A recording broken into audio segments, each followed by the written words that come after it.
faço assessoria e cerimonial, né? Que consiste em simplesmente ajudar os noivos com tudo, né? Porque a gente acha que é só casar, que é só chegar lá e casar, mas não é.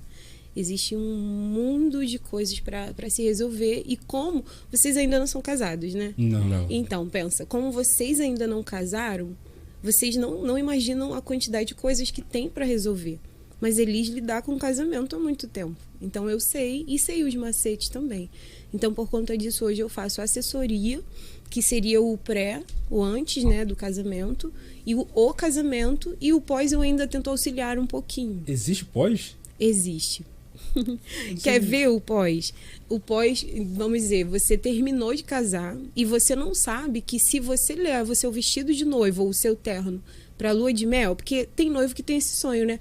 Ah, eu queria que o meu esposo tirasse meu vestido de noiva. Leva pra lua de mel. Que quando você voltar, você vai ter que pagar o dobro do valor.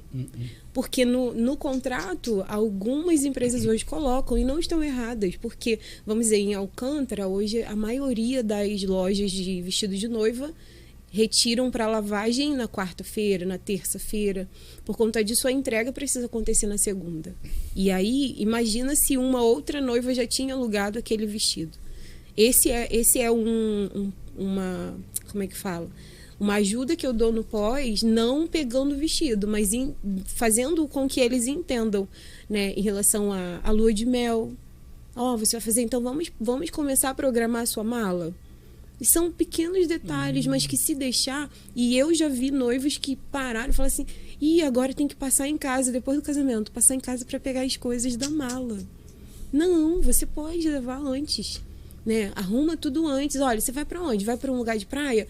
Então já tira todos os biquínis, veja se estão bons, compra uns novos, porque é lua de mel, né?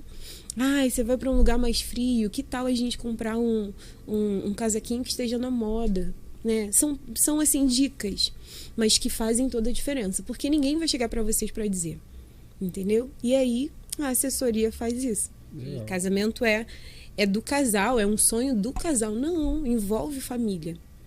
Envolve sonho da mãe que quis ver a filha vestida de noiva porque ela não se vestiu. Envolve o sonho do pai que olha a filha como uma princesa e quer vê-la, né, vestida de noiva. Ou o pai que quer ver o filho virando homem. Então, assim, é um sonho que eu não posso brincar nunca. Então, em todo o tempo, eu levo muito a sério e trato como se fosse o meu casamento. A noiva está sonhando com, vamos dizer, com um espaço que tenha muito verde, mas ela viu na internet, e eu não posso nem, Jesus me ajuda a não falar os nomes, né? Mas tipo assim, eu quero um espaço que tenha muito verde, e eu vi na internet esse aqui.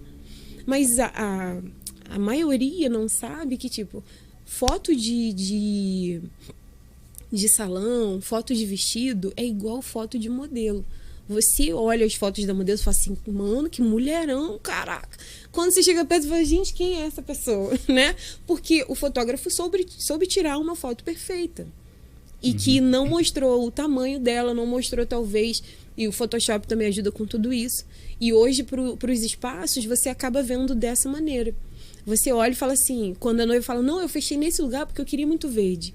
E o único verde que tinha nesse lugar é o que está na foto, mas é um verde que é apenas uma árvore cheinha e o chão nem é verde, o chão é de cimento, você tá entendendo? Então eu preciso tentar mostrar a elas isso. O que você está sonhando? Não, eu prefiro eles que seja um lugar com ar-condicionado, eu não quero que a minha família... Ok, não gosto de verde. Então a gente vai buscar um lugar, né? E eu vou conseguir dar a ela algumas opções que precisa entrar no bolso deles, né? E precisa, sim, entrar no sonho deles. Não. E pasme, eu vejo... Pode cortar isso, mas eu vou falar. Eu vejo algumas cerimonialistas fechando, sim. Não, fecha com essa e tal. E aí, o desconto que daria a noiva, ela fica pra ela. Então, ela... Eita. E aí, vai ganhando um pouco mais de dinheiro. Eu não vou dizer que eu concordo, não concordo. Né? Porque eu já estou ganhando pelo meu trabalho. A noiva já está pagando pelo meu trabalho. E cabe a você precificar o seu trabalho.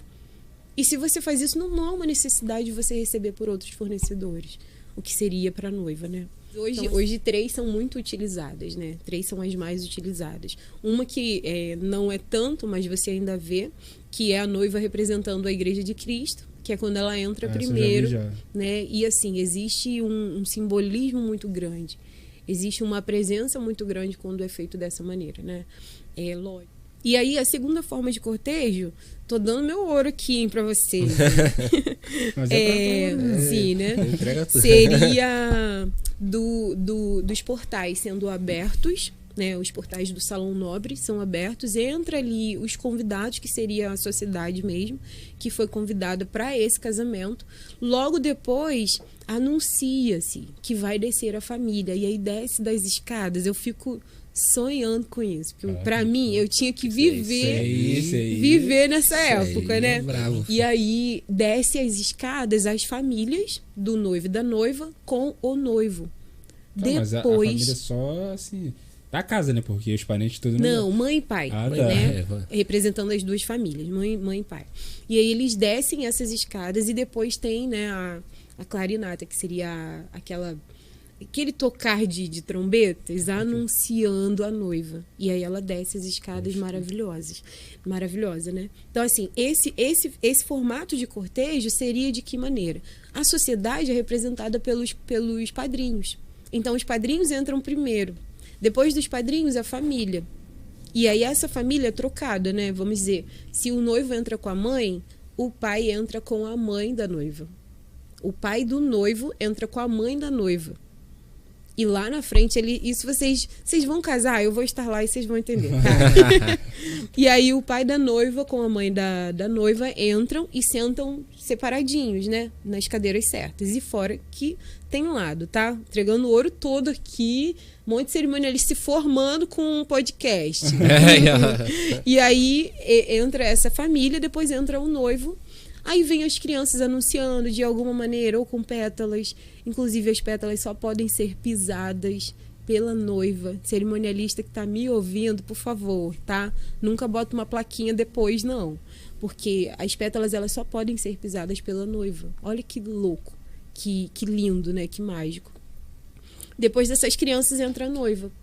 Esse é o segundo formato de cortejo. E aí o terceiro... Aquela descida do noivo com a família acontece antes. Então ele desce, fica lá no Salão Nobre, depois abrem-se os portais para entrar a sociedade aplaudindo eles, aplaudindo as duas famílias, né? E entram, ficam lá, depois desce a noiva. Nesse formato, o noivo entra primeiro.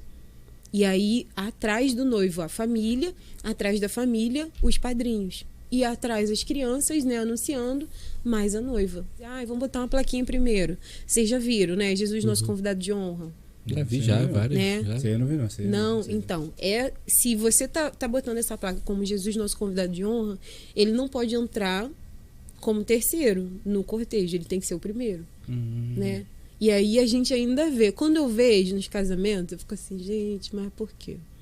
Por que fez isso? Porque se você está anunciando que ele é o convidado de maior honra, então você tem que colocar, ele tem que abrir o cortejo. E o noivo entra com o lado direito disponível, né? Livre.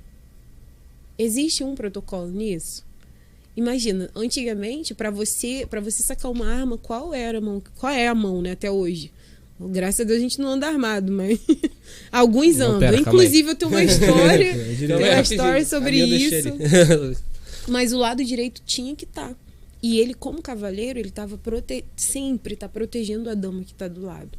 E aí o lado direito do homem sempre vai estar. E quando eu falo isso na filinha do cortejo, eu falo, homens, guardem isso para a vida. Porque daqui para frente, nunca mais a sua esposa vai andar do outro lado. Porque você vai entender que, cara, eu preciso proteger ela, então... Pra proteger, lógico, na rua é outros 500, né, gente? Vocês sabem que não pode deixar ela no lado da rua. Pelo amor de Deus, né? Porque aqui você tá andando pro lado de cá. Vai deixar, pô, faz não pode. Eles falou. Tá? Não, agora vai andar por aí. Não, eles falou que você tem que ficar aí mesmo. Sabe que não é isso. Existe, né? E aí é da postura, do momento. Então, você que é noivo, noiva, a minha dica hoje busca, antes de qualquer coisa, uma assessoria cerimonial. tá? A assessoria hoje ela vai te ajudar a viver esse tempo pré-casamento mais leve.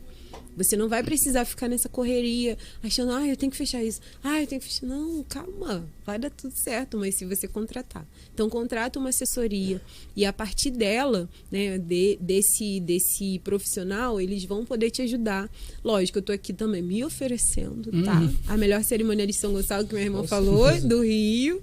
Tô brincando. Mas procura primeiro, fecha primeiro, né? Que esteja na sua lista, na sua listagem aí de fornecedores, o primeiro assessoria cerimonial, tá? Que vai ficar mais leve. Elis Regina. Isso aí.